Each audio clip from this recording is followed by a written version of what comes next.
Alors, j'espère que cette vidéo ne va pas avoir un son qui est trop mauvais, parce qu'il y a des travaux juste devant chez moi.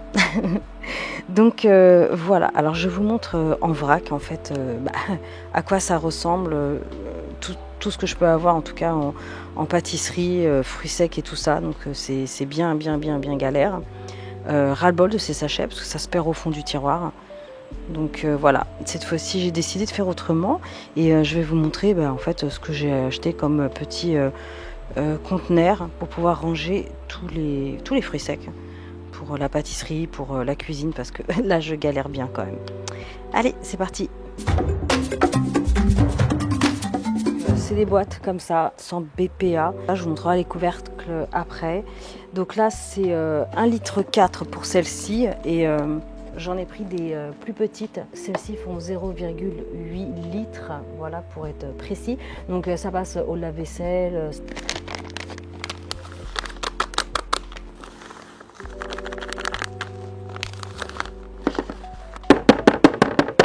Donc voilà, déjà, première étape, c'est plutôt cool. Je me retrouve avec 4 sachets en moins. En plus, bien galère à stocker, donc je suis plutôt contente.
Alors, voilà pour les sachets.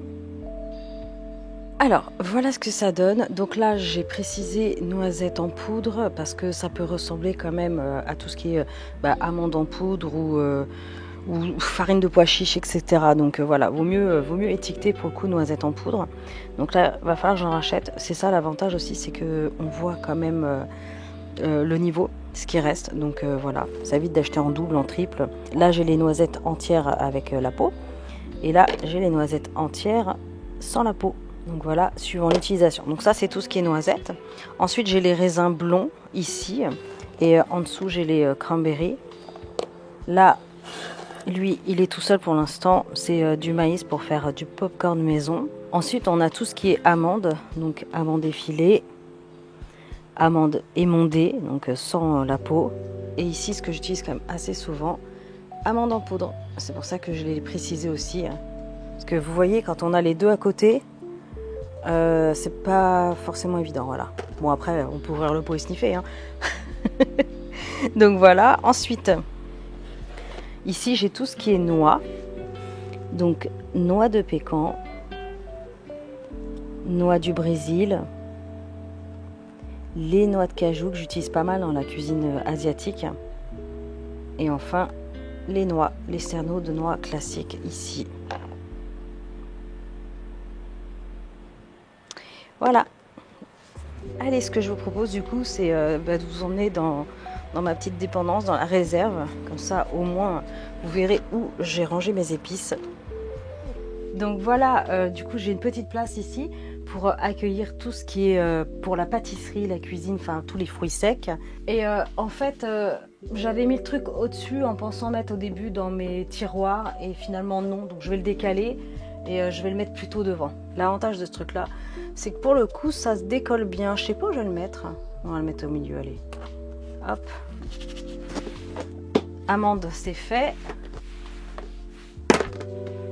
Ici, tout ce qui concerne l'amande. Donc, je vais faire la même chose avec du coup la noisette en poudre.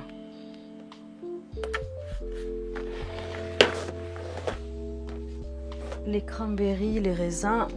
Le maïs est tout seul, alors je vais le mettre là pour l'instant. Voilà, je le décale. Et c'est parti pour les noix. Noix de cajou, les cerneaux de noix plus classiques, noix de pécan, les noix du Brésil, je vous dis des bêtises, et ici on a les noix de pécan. Écoutez, c'est pas mal, j'ai encore de la place. Donc voilà, c'est organisé, c'est plus clair et c'est surtout pratique parce qu'on voit le niveau.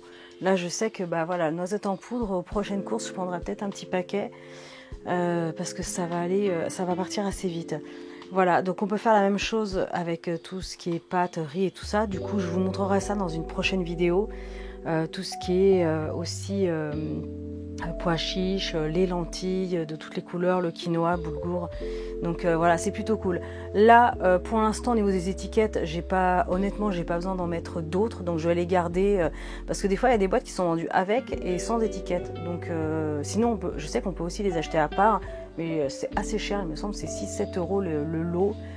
Donc voilà, je suis plutôt très contente du rendu. En plus, tout ça, c'est pas dans ma cuisine, c'est vraiment dans ma dépendance dans le jardin. Parce que dans la cuisine, j'en ai pas l'utilité tous les jours. Je ne cuisine pas de l'amande en poudre, des cajous et des raisins tous les jours. Donc voilà, c'est très très bien que ce soit là. Là, j'ai encore de la place, je pense, pour mettre éventuellement, ouais, nickel, d'autres devant. Donc voilà, non, c'est très bien, je suis contente. Voilà, c'est un petit investissement, mais depuis le temps que je voulais faire ça, c'est plutôt cool. J'espère que cette vidéo organisation de la maison en tout cas vous aura plu. De votre côté, pensez bien à liker, soutenez la chaîne, c'est important. Surtout, voilà, laissez-moi un petit commentaire, dites-moi ce que vous en pensez. Est-ce que vous aussi vous avez ce genre de petite box ou pas? Moi je sais que c'est ma soeur qui en a acheté il n'y a pas très longtemps et elle m'a dit cette référence elle est vraiment bien, elles sont très hermétiques et tout ça, donc voilà, tu vois Émilie, je t'ai écouté. Elles sont vraiment vraiment au top, donc je suis très très contente. Voilà, donc surtout pensez bien à liker, partager, abonnez-vous à ma chaîne et on se retrouve très très bientôt pour de prochaines vidéos. Ciao!